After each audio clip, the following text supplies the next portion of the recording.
I didn't scream. I didn't call the police. I just stood there in my own kitchen, holding a dish towel, while my son-in-law pointed his finger 2 inches from my face and told me I had no right to be in my own home.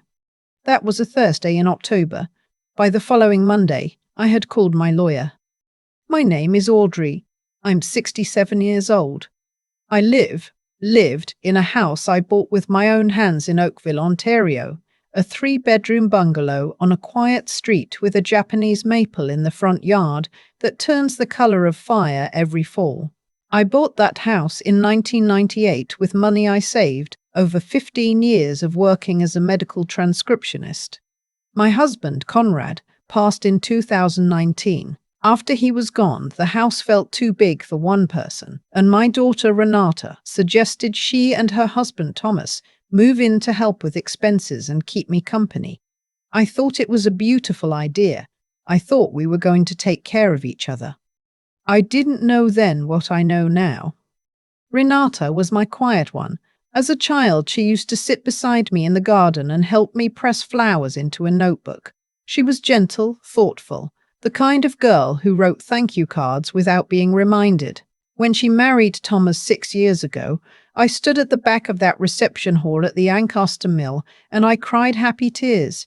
He seemed steady, reliable. He worked in commercial real estate and wore pressed shirts and always shook people's hands firmly. My sister, Glenda, leaned over to me that night and said, "That one's going places." I squeezed her hand. I believed it too. The first year they lived with me was fine. Better than fine, actually. Renata cooked on Sundays. Thomas fixed the gutters in the spring. We watched Jeopardy after dinner and argued about the answers. I felt less alone than I had since Conrad died. I thought, maybe this is what family is supposed to look like. Maybe I had been too afraid of needing people. I should have paid more attention to the small things. It started with money. Not obviously. Nothing starts obviously when you love someone. It started with Thomas asking to borrow $4,000 for what he called a short-term cash flow issue with a property deal he was working on. He said it like it was nothing, like asking to borrow a pen. I gave it to him without hesitation. He was my daughter's husband. Of course I said yes. He paid it back 2 months later, so I didn't think much of it. Then it was $6,000, then $9,000, then in the spring of the 3rd year, it was $22,000, and the explanation was vague in a way that made my stomach tighten. Something about a development partner backing out at the last minute, an investor who needed to be covered, a timeline that couldn't wait. I asked more questions that time, and he got short with me. Not rude exactly, just tight around the jaw. He said I wouldn't understand the business side of things, and that he'd explain when it was resolved. I told myself it was a stressful time for him. I told myself to be patient. Renata didn't say much when I brought it up with her. She looked at the floor and said Thomas had it under control. I noticed around that time that she'd stopped meeting my eyes the way she used to. The money never came back that time. By the fall of the 4th year, Thomas had stopped coming home for dinner. When he was home, he was on his phone. He spoke to Renata in a low voice I couldn't hear from the hallway, and whenever I walked into a room, conversations stopped. I started to feel like a stranger in my own house. I started sleeping with my bedroom door locked, which I had never done in my life. Not once, not even when I was a single woman in my 20s living in a bachelor apartment in Hamilton. I told Glenda something was wrong. She said, "Audrey, you're not imagining it." The first time Thomas raised his voice at me, Renata was standing right there at the kitchen counter. I had asked calmly whether he had made any progress on repaying what he owed. I wasn't accusatory. I had rehearsed the words 3 times in the bathroom mirror beforehand. I just wanted an honest conversation.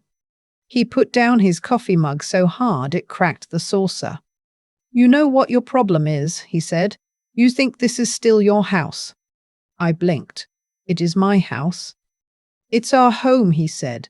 "There's a difference, and if you can't understand that, maybe you should think about what kind of mother you actually want to be." Renata didn't say a word. She turned back to the counter and kept chopping vegetables. Her shoulders were up around her ears.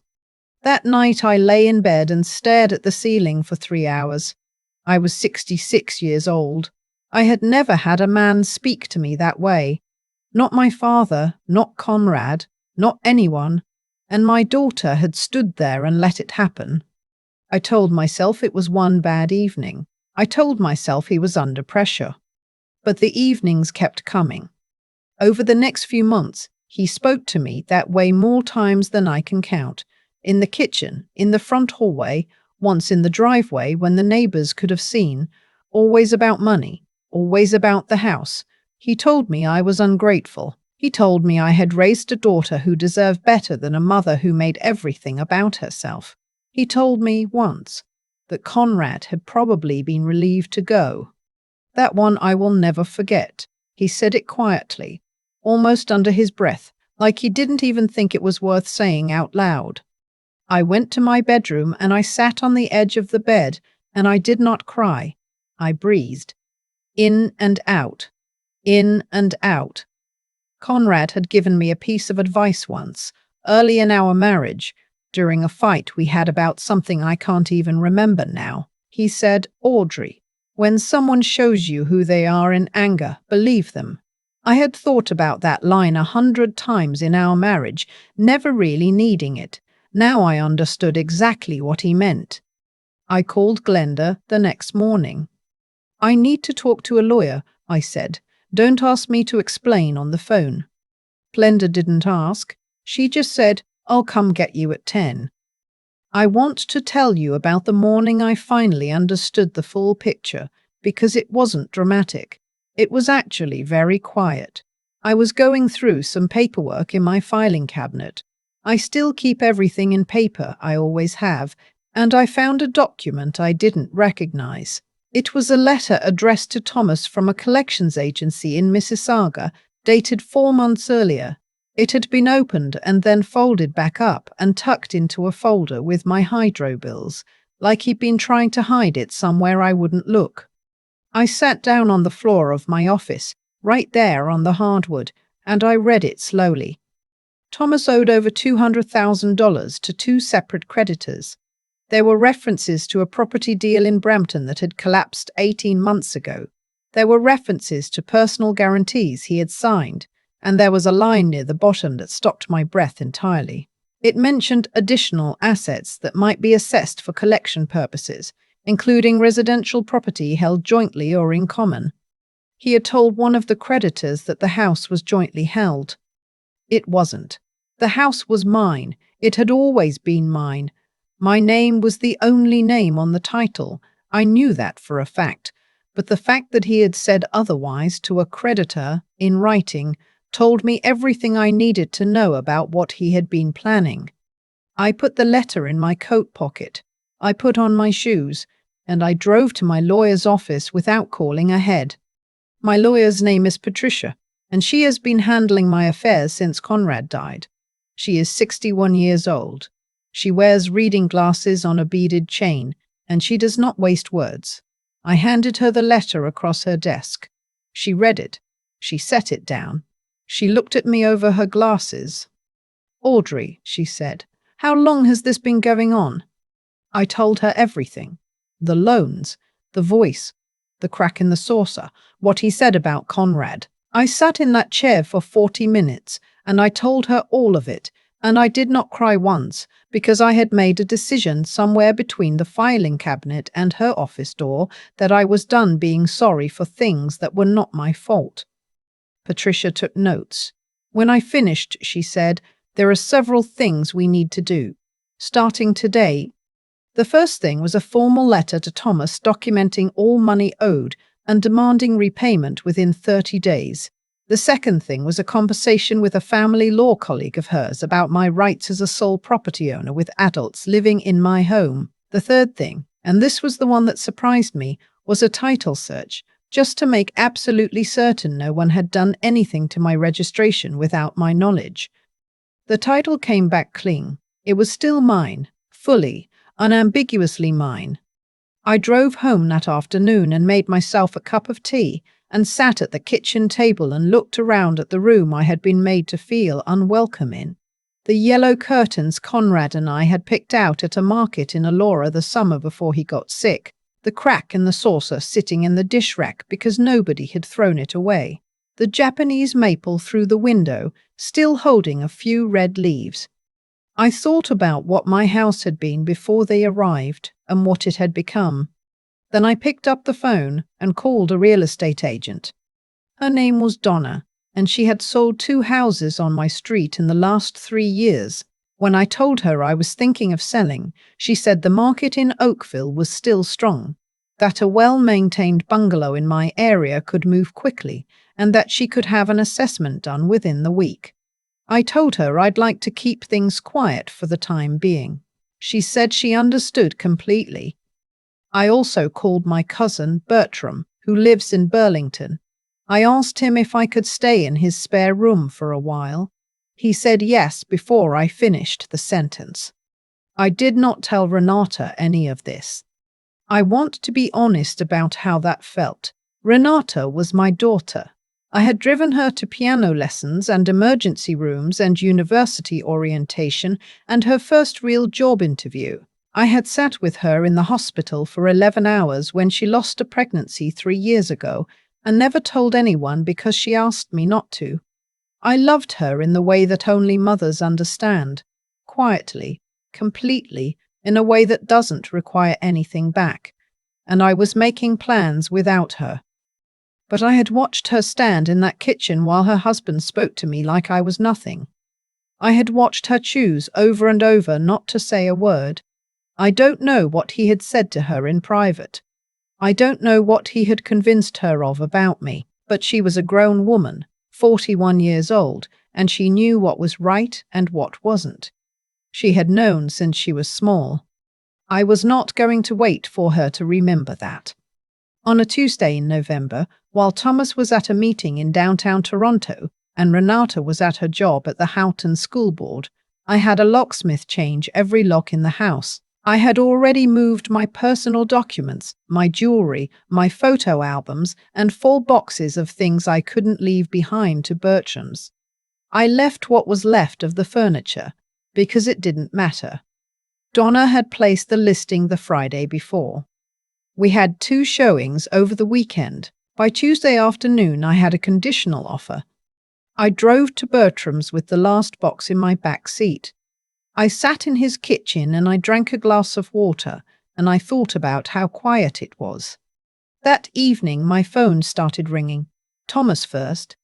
3 calls in a row which I let go to voicemail. Then Renata. I listened to her message. Her voice was shaking. She said she didn't understand what was happening. She said I had blindsided them. She said Thomas was devastated. I sat with the phone in my hand for a long time. Then I called Patricia, who confirmed that the formal repayment demand had been delivered that afternoon. She told me my rights as a property owner were clear and that I had done nothing wrong. I thanked her, and I went to bed at 9 o'clock in Bertram's spare room, under a quilt that smelled like cedar, and I slept for 8 hours straight. I hadn't slept like that in over a year. The conditional offer became firm 3 weeks later. The house sold for $940,000.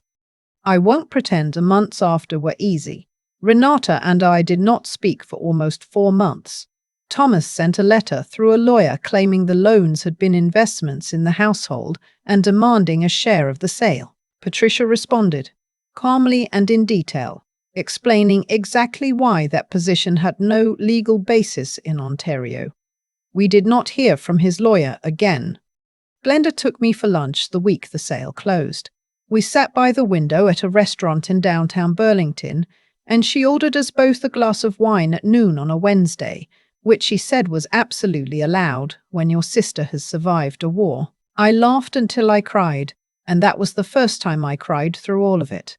Not from pain, from relief, from the feeling of weight leaving your body so fast it almost knocks you over. I have since bought a condominium in a building near the waterfront in Burlington. 2 bedrooms, a balcony, a view of the lake that changes color with the weather. My neighbor across the hall is a retired schoolteacher named Olive, who brings me soup when I have a cold and never once makes me feel like a burden. My mornings are mine. My evenings are mine. I drink my tea and watch the lake, and I feel, for the first time in years, like I am living in my own life. Renata reached out in the spring. A letter, handwritten, which I thought showed something.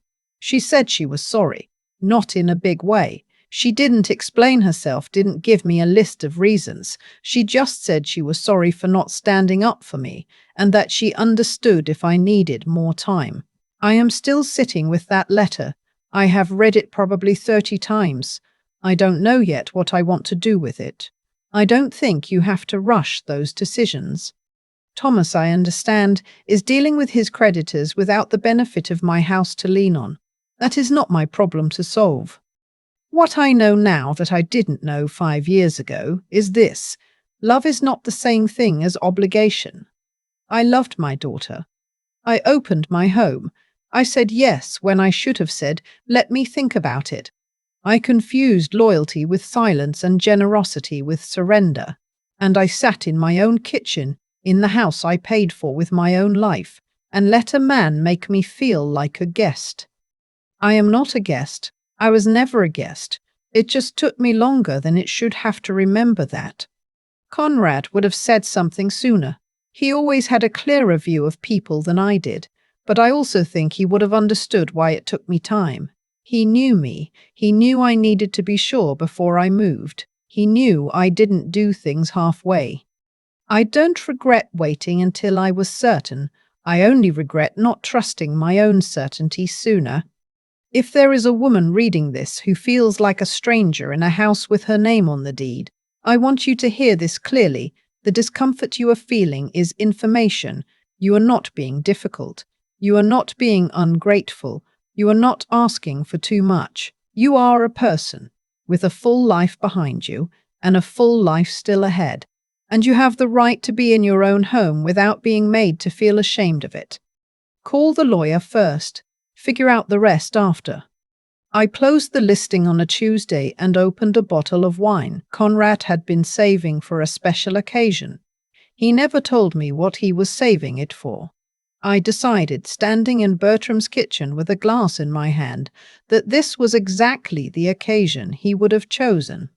I've been sitting with this story for a while now, trying to find the right words for what I actually learned, not the clean packaged version, but the real one. What I know is that nothing Thomas did happened all at once. It was slow. It was a crack in a saucer, a lowered voice in the hallway, a folder stuffed behind my hydro bills, and I kept explaining it away because that is what people with a decent conscience do. We assume the people around us have one too. I wasn't naive, I was decent. There's a difference, and I stopped punishing myself for it the day I walked into Patricia's office. But here is what I had to reckon with, honestly. I had seen the signs and chosen not to read them. That is not the same as not seeing them.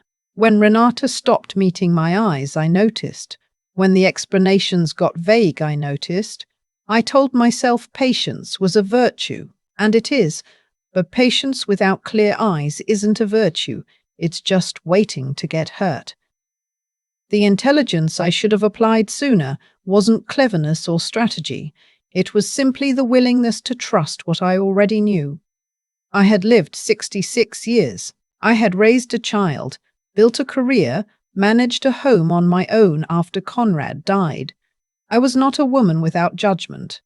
I had just loaned my judgment out to people who didn't deserve it, and called that love.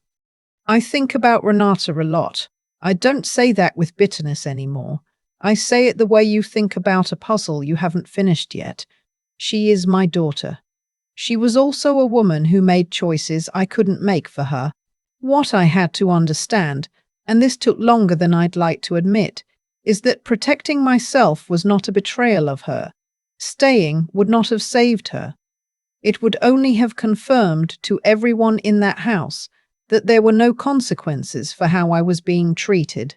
Sometimes the most honest thing you can do for someone you love is show them that what they allowed was not acceptable. not with words, with action. That is the part of myself I am most proud of, looking back, not the sale, not the new condo.